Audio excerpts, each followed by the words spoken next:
आगे कथा आती है कि पृथ्वी मैया ने तपस्या की और तपस्या करके भगवान से कहा कि मुझे ऐसे पुत्र की प्राप्ति हो जब मैं चाहूं तब उसकी मृत्यु हो। तो भूमिष्या अपत्यम पुमान स्त्री विग्रहे जातेति भौमासुरः। भूमि से भौमासुर नाम का एक असुर उत्पन्न हुआ।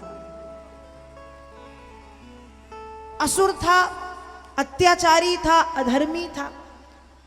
ये सब होने के साथ साथ इसमें एक दोष भी आ गया था, और दोष ये 20,000 कन्याओं से विवाह करना चाहता था, और 16,100 कन्याएं इसने अपने कारागार में बंदी बना करके रखी थी।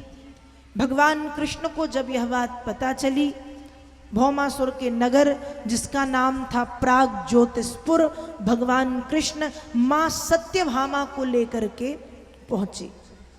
सत्यभामा को लेकर किस लिए गए?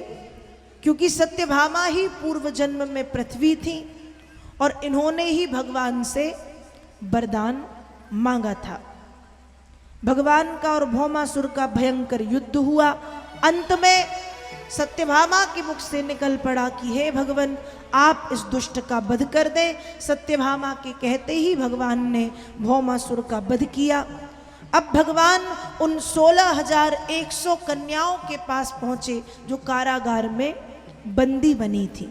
तब वे कन्याएं भगवान से कहती हैं कि हे प्रभु, हम इस कारागार में तो थे, लेकिन ब्रह्मा जी से ये प्रार्थना करते थे कि कृष्ण हमें पति के रूप में प्राप्त हो। तब भगवान ने विचार किया। वे कन्याएं कहती हैं हम घर जाएंगे तो माता पिता कहेंगे ये अपवित्र है, ये भौमासुर के साथ रही है, पर प्रभु आप जानते हैं हम परम पावन हैं, पवित्र हैं। हे प्रभु, हमारे पास 2 मार्ग हैं। पहला मार्ग या तो हम गलत रास्ते को चुने और दूसरा मार्ग आत्महत्या कर लें। तब भगवान ने उन 16,100 कन्याओं को स्वीकार किया, पालकी में बिठा करके उन्हें द्वारिकापुरी भेज दिया, जिसे कहा गया कि भगवान के 16,100 विवाह हुए। 16,100 कन्याएं ये थीं जो स्वयं भगवान को पति के रूप में स्वीकार करती हैं और द्वारिका चली आई। और 8 भगवान की प्रमुख पटरानियां थीं, जिसमें से सत्यभामा, जाम्बती, कालिंदी, लक्ष्मणा, भद्रा, सत्या, मित्रविंदा, ये 7 और महारानी रुक्मणी 8 हो गई 16,108। तो भगवान की प्रमुख पटरानी है देवी रुक्मणी। महाराज भीष्मक की पुत्री का नाम है रुक्मणी। मां रुक्मणी ने बचपन में ही अपना सर्वस्व भगवान कृष्ण को मान लिया था, लेकिन मैया रुक्मणी के 5 भाई थे, जिसमें से 4 चाहते थे कि हमारी बहन रुक्मणी का विवाह भगवान कृष्ण के साथ हो। रुक्मणी के पिता चाहते थे कि हमारी बहन का विवाह कृष्ण के साथ हो, लेकिन रुक्मणी के जो बड़े भाई थे रुक्मी, वो चाहता है कि मेरी बहन रुक्मणी का विवाह शिशुपाल के साथ, मेरे मित्र के साथ हो। उसने रुक्मणी की इच्छा जाने बिना रुक्मणी का विवाह शिशुपाल के साथ तय कर दिया। बारात आने में केवल 2 दिन थे, तब मां रुक्मणी ने भगवान को 7 श्लोकों में एक पत्र लिखा और सुदेव नामक ब्राह्मण के हाथों वह पत्र भगवान कृष्ण तक पहुंचाया। 7 श्लोकों में रुक्मणी पत्र लिखती हैं। पहले श्लोक में रुक्मणी ने लिखा है, श्रुत्वा गुणान् भुवन सुंदर शृण्वतां ते निर्विश्य कर्ण बिभरैर्हरतोऽङ्गतापम् रूपं दृशां दृशिमतामखिलार्थ लाभो त्वय्यच्युता विशति चित्तमपत्तपम्। पहले श्लोक में रुक्मणी लिखती हैं, हे त्रिभुवन सुंदर, मैंने आज तक आपको देखा नहीं, आप कैसे हैं। मैंने सिर्फ और सिर्फ आपके सुंदर गुणों को सुना है, और जब से मैंने आपके सुंदर गुणों को अपने कानों से सुना है, तो जब से आपके सुंदर गुण मेरे कानों के द्वारा मेरे हृदय में समा गए हैं, हरतोंग तापम, मेरे अंग प्रत्यंग का जो कष्ट है वो दूर हो गया है। भगवान ने पूछा, जब कष्ट दूर हो गया तो पत्र क्यों लिख रही हो?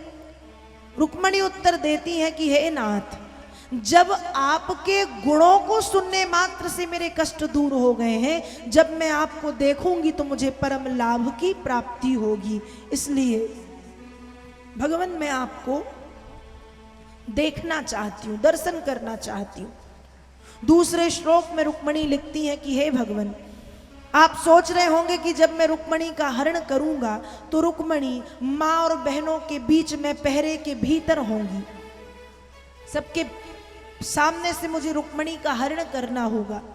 पर प्रभु ये सब करने की जरूरत नहीं है। हमारे कुल की परंपरा है, विवाह से पहले विवाही जाने वाली कन्या को कुल देवी के दर्शन के लिए ले जाते हैं। तो जब मैं मेरी कुल देवी माँ गिरिजा के दर्शन के लिए जाऊं, आप वहां से मेरा हरण कर लेना। तीसरे श्लोक में माँ रुक्मणी कहती हैं कि हे भगवान, बचपन से लेकर के आज तक मैंने जितना भी पूजन पाठ हवन जप तप यज्ञ इत्यादि किया है, और यदि मुझे उसका फल मिलना है तो मैं आपको पति के रूप में पाना चाहती हूँ। चौथे श्लोक में माँ रुक्मणी लिखती हैं कि हे भगवान, ऐसी कौन सी कन्या होगी जो विवाह योग्य समय आने पर आपको पति के रूप में प्राप्त ना करना चाहती हो, तो मैं भी आपको पाना चाहती हूँ। पांचवें श्लोक में रुक्मणी लिखती हैं कि हे भगवान, जिस प्रकार से सिंह का भाग सियार आकर के स्पर्श कर जाता है, वैसे ही मैं नहीं चाहती कि शिशुपाल या अन्य कोई भी राजा आकर के मेरा स्पर्श करे, इसलिए आइए और इन सभी को परास्त करके यहाँ से मुझे ले चलिए। छठवें श्लोक में माँ रुक्मणी लिखती हैं कि हे भगवान, हे नाथ, मेरा और आपका जो संबंध है वो एक जन्म का नहीं, जन्म जन्मांतरों का है। मैं सैकड़ों हजारों वर्षों तक कुंवारी रही आऊंगी, लेकिन विवाह करूंगी तो सिर्फ और सिर्फ आपसे। और सातवें श्लोक में रुक्मणी लिखती हैं कि जिन चरण कमलों की रज को पाने के लिए स्वयं उमापति महादेव लालायत रहते हैं, मैं भी उन चरण कमलों की रज को पाकर के उन चरणों की दासी बनना चाहती हूँ। 7 श्लोकों में पत्र लिखा, सुदेव नामक ब्राह्मण के हाथों वह पत्र भिजवाया। भगवान ने एक श्लोक पढ़ा था, अपने सारथी से कहा रथ तैयार करो। रथ पे बैठ कर के भगवान ने द्वारिका से विदर्भ के लिए प्रस्थान किया। यहाँ माँ रुक्मणी गौरी पूजन के लिए निकली हैं। रुक्मणी मैया के आगे पीछे 16 कन्याएं हैं, बीच में माँ रुक्मणी का रथ है। जगदम्बा मैया से प्रार्थना करते हुए माँ रुक्मणी चली जा रही हैं।